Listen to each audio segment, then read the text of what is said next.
अच्छा, इसके बाद जो हमारे पास नेक्स्ट ऑप्शन है पैराग्राफ में वो है इंडेंट का। एक लिखा है डिक्रीज़ इंडेंट और एक हमारे पास ये वाला है इंक्रीज़ इंडेंट। अब इंडेंट का मतलब क्या है कि जो जहाँ से हमने पैराग्राफ को शुरू किया है तो यहाँ से शुरू पैराग्राफ की शुरू करने से लेकर जो पेज का शुरुआत हैं इसके दरमियान कितना फासला, यानी हम कितने फासले से पैराग्राफ को शुरू करना चाहते हैं या कितना फासला हम रखना चाहते हैं। इसी तरीके से आप राइट साइड पे देख लें, ठीक है। तो अगर आपने क्या करना है कि ये इंडेंट को बढ़ाना है कि ये फासला थोड़ा सा बड़ा हो जाए तो आपने क्या करना होगा, सिंपल इंक्रीज़ इंडेंट के ऊपर आपने क्लिक करना है। लेट सपोज ये वाला जो हमारे पास ऑप्शन है तो आप देख सकते हैं कि ये थोड़ा सा मूव करेगा। जिस तरह मैं एक दफ़ा क्लिक प्रेस कर रहा हूँ, देखें ये मूव कर गया, दोबारा प्रेस कर रहा हूँ थोड़ा सा और आगे बढ़ गया, लेकिन वहाँ से हमारे पास उतना ही है। लेकिन एक और यहाँ पे काम ये है कि अगर सिर्फ एक ही पैराग्राफ के शुरू में हम अपने कर्सर को रखेंगे और फिर इंक्रीज़ इंडेंट के बटन को प्रेस करेंगे तो सिर्फ एक ही पैराग्राफ जो है वो मूव करेगा, बाकी आप नीचे वाले पैराग्राफ को देख सकते हैं वो अपनी जगह पे ही पड़ी हुए हैं। अगर आप चाहते हैं कि सारे के सारे इकट्ठे मूव करें फिर आपने क्या करना होगा कि आपने कंट्रोल ए के साथ सब कुछ सेलेक्ट करना होगा, उसके बाद आपने इंक्रीज़ इंडेंट के ऊपर आपने प्रेस करना होगा। उसको भी समझते हैं लेकिन पहले डिक्रीज़ को अब देख लें।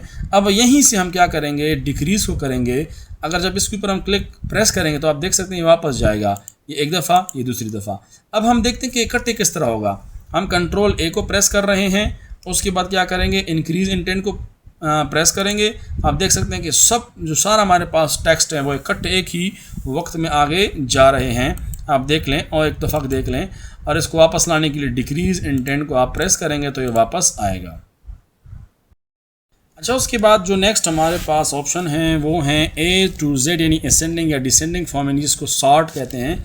लेकिन उससे पहले हम ये वाला ऑप्शन सीखते हैं कि जिसको हम पैराग्राफ नंबर या इंग्लिश लैंग्वेज में इस निशान को पिल क्रो का निशान कहते हैं।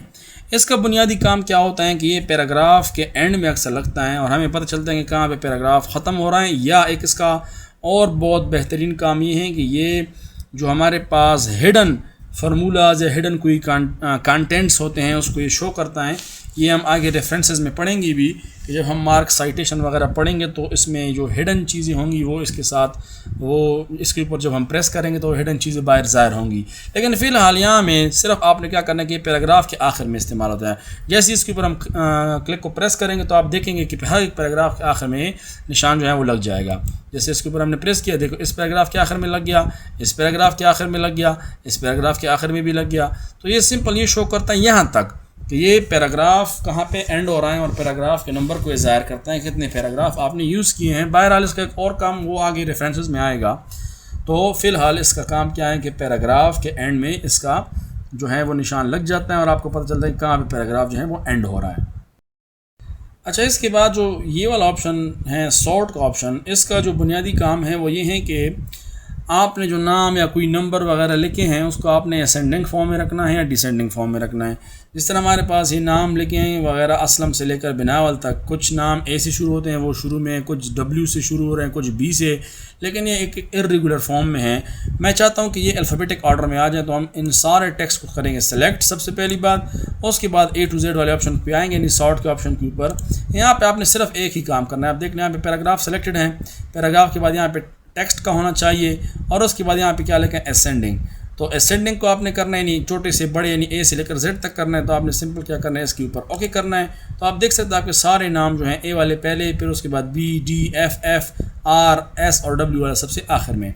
लेकिन अगर आपने इसको डिसेंडिंग फॉर्म में रखना है तो फिर आपने इसी ऑप्शन के ऊपर दोबारा जाना होगा। सिंपल यहाँ पे असेंडिंग की जगह आपने क्या करना होगा, डिसेंडिंग और ओके करना होगा। तो डब्ल्यू वाले ऊपर आएंगे और ए वाले सबसे आखिर में चले जाएंगे। इसी तरीके से अगर आपने कुछ हिंस लिखे हैं, कुछ हिंस से बड़े होंगे, कुछ हिंस से छोटे होंगे, आप चाहते हो कि ये असेंडिंग में आ जाएं तो सेम प्रोसेस आपने इस्तेमाल करना होगा। टेक्स्ट को सारे हिंसों को आपने सेलेक्ट करना है। उसके बाद आप अगर असेंडिंग में रखना चाहते हो तो असेंडिंग, और उसको अगर डिसेंडिंग में रखना चाहते हो तो फिर वो डिसेंडिंग में आप रख सकते हो। अच्छा, उसके बाद हमारे पास जो नेक्स्ट ऑप्शन है पैराग्राफ के अंदर, तो वो हमारे पास एक है align text to the left, second number पे align text to the center या मर्ज सेंटर जिसको आप कह सकते हो, align text to the right, और ये है जस्टिफाई। इन तीनों की तो अपने शॉर्टकट कीज़ भी हैं बुनियादी तौर पर कि कंट्रोल प्लस एल लेफ़्ट, चूँकि एल से होता है तो कंट्रोल के साथ एल प्रेस करेंगे।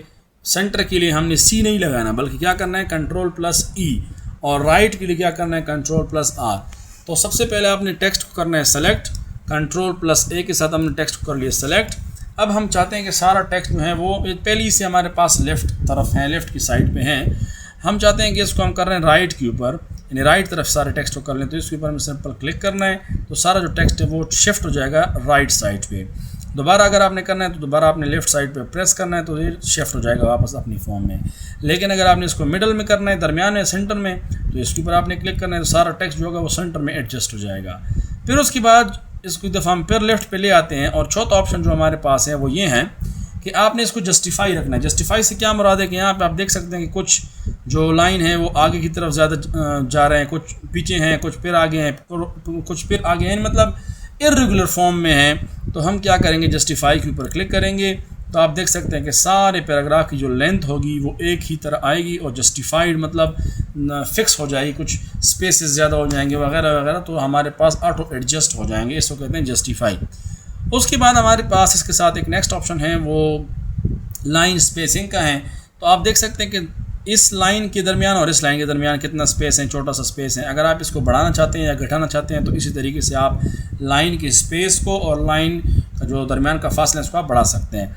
तो आपने क्या करना है, सिंपल इस डॉट के ऊपर क्लिक करना है, यहाँ 1.0 से यहाँ से शुरू है, तो इसके ऊपर आप क्लिक करेंगे तो ये 1.0 में आ जाएगा। अच्छा, इससे बढ़ाना है 1.15 तो थोड़ा सा बढ़ जाएगा, और मज़ीद जाना चाहते हैं, लेट सपोज 2 के ऊपर जाते हैं, तो आप देख सकते हैं कि फासला बढ़ता जा रहा है 3.0। अच्छा, यहाँ पे एक सवाल ये है कि आया ये 3.0 से मज़ीद और बढ़ सकता है और 1.0 से मज़ीद छोटा हो सकता है? तो बिल्कुल हो सकता है। इसके लिए हम क्या करेंगे, इसके ऊपर दोबारा क्लिक करेंगे और आएंगे लाइन स्पेसिंग के ऑप्शन के ऊपर, और यहाँ पे हमने क्या करना है, सिंपल प्रेस करना है बटन को, और यहाँ पे आपने नीचे आना है।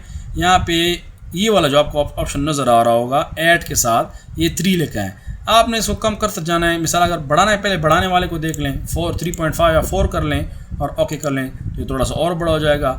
अब करना है आपने छोटा, तो दोबारा इसके ऊपर क्लिक, लाइन स्पेसिंग ऑप्शन, और फिर 3 से आप 1 से भी नीचे आ जाएँ, इस तरह आते जाएँ तो 0.5 तक आ गए, ओके करेंगे। तो अब फासले को देख लें। इसमें मसला पहले हो कि टेक्स्ट जो है वो एक दूसरे के ऊपर आ जाएंगे, तो इसके जो नॉर्मल है वो आपने क्या रखना है, 1.0 या 1.15, तो आप कोई भी यहाँ पे रख सकते हैं। तो हम फिर 1.0 को ही रखते हैं। तो इस तरीके से आप लाइन की स्पेसिंग को भी एडजस्ट कर सकते हैं।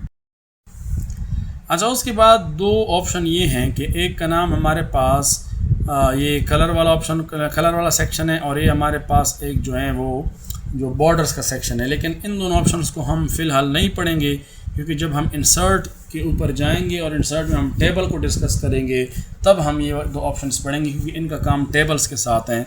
तो फ़िलहाल इन दोनों को हम स्किप करते हैं। उसके बाद ये आपको कुछ स्टाइल्स का सेक्शन नज़र आ रहा होगा, कुछ तैयार स्टाइल्स पढ़े हैं। अगर आपने अपने टेक्स्ट को यहीं से क्विक 1 क्लिक कोई स्टाइल देना है तो आप यहाँ से दे सकते हैं। लेट्स सपोज अगर आपने हेडिंग 1 देना है, इसके ऊपर आप क्लिक कर लें, हेडिंग 1 इसके ऊपर आ जाएगा। अगर आपने हेडिंग 2 देना है, हेडिंग 2 आ जाएगा। टाइटल वाला देना है तो यानी कोई भी आप स्टाइल 1 क्लिक के साथ यहाँ पे दे सकते हैं। बाकी आप यहाँ से खुद एडिटिंग भी कर सकते हैं, जो आपने फ़ॉन्ट का सेक्शन पढ़ा था। इसके साथ साथ चेंज स्टाइल का भी सेम प्रोसीजर है। जो स्टाइल सेट हैं वो आप कोई सी भी यहाँ से इसको दे सकते हैं, इस तरह फैंसी, एलिगेंट या मॉडर्न। यानी मैं आपको एक सिंपल सा फार्मूला ये बता देता हूँ कि ये जो आपके पास 2 सेक्शन है, एक तो स्टाइल वाला सेक्शन और एक चेंज स्टाइल वाला सेक्शन। इसमें 3 चीज़ें हैं, कलर, स्टाइल सेट और फॉन्ट्स, क्योंकि इन सारी चीज़ों का खुलासा यहाँ पे पड़ा है। ये जो अगर आपको किसी को फ़ॉन्ट का सेक्शन मुकम्मल पता हो तो वो स्टाइल भी दे सकते हैं, कलर को भी चेंज कर सकते हैं, इटैलिक्स भी कर सकते हैं, अंडरलाइन कुछ भी कर सकते हैं। अगर किसी को फ़ॉन्ट के बारे में किसी ने पढ़ा हो तो मतलब ये है कि स्टाइल और चेंज स्टाइल का ऑप्शन उन चीज़ों का एक खुलासा आप कह सकते हैं इसका।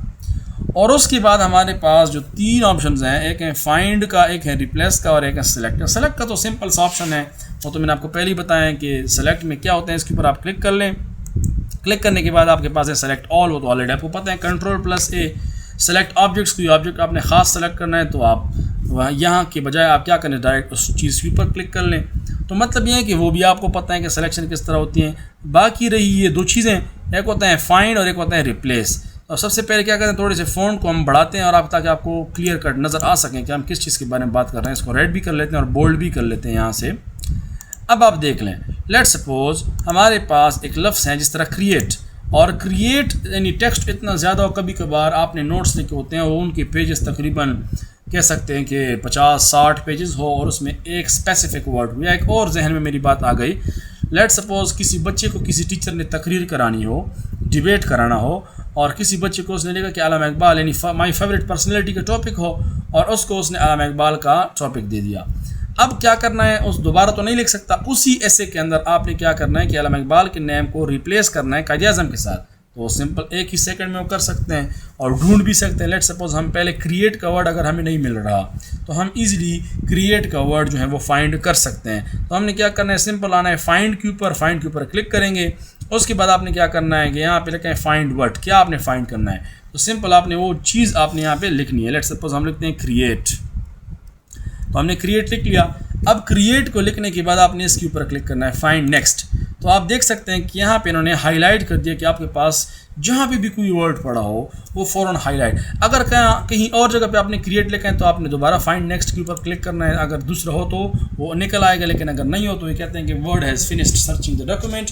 तो कहते हैं कि बस सिर्फ एक दफ़ा ही क्रिएट हो तो आपने क्या करना है, इसके ऊपर ओके करना है। क्योंकि बाज़ औक़ात ऐसा होता है कि 5-6 दफ़ा आपने एक लफ्ज़ लिखा होता है, तो सारे वो आपके पास नंबर वाइज आपको फाइंड नेक्स्ट के साथ दिखाते जाएंगे। ये तो हो गया फाइंड का ऑप्शन। अब उसके बाद इसको हम क्रॉस कर लेते हैं। अच्छा, फाइंड का हमारे पास जो शॉर्टकट की हैं वो है Ctrl+F, आप देख सकते हैं वो आपको शो भी करा रहे हैं। उसके बाद आपके पास है रिप्लेस, और रिप्लेस का जो हमारे पास शॉर्टकट की हैं वो है Ctrl+H। तो रिप्लेस का क्या काम है, इसके ऊपर आपने क्लिक करना है, एक बॉक्स आपके पास ओपन हो जाएगा। ओपन होने के बाद आप देख सकते हैं यहाँ पे लिखा है क्रिएट। जिस तरह मैंने आपको बता दिया ना कि अगर आपने माय फेवरेट पर्सनैलिटी में अल्लामा इकबाल के नेम को रिप्लेस करना है कायदे आज़म के नेम के साथ, तो आपने ऊपर लिखना है फाइंड वर्ड के ऊपर के खाने में लिखना है अल्लामा इकबाल, और रिप्लेस विद के खाने में लिखना है कि कायदे आज़म। तो वो आपने रिप्लेस, अच्छा अब कायदे आज़म और अल्लामा इकबाल तो बहुत दफ़ा लिखा होगा, तो आप रिप्लेस ऑल के ऊपर क्लिक करेंगे तो सारे के सारे जो अल्लामा इकबाल के नेम आपने यूज़ किए थे ऐसे के अंदर वो सारे कायदे आज़म के नेम के साथ रिप्लेस हो जाएंगे।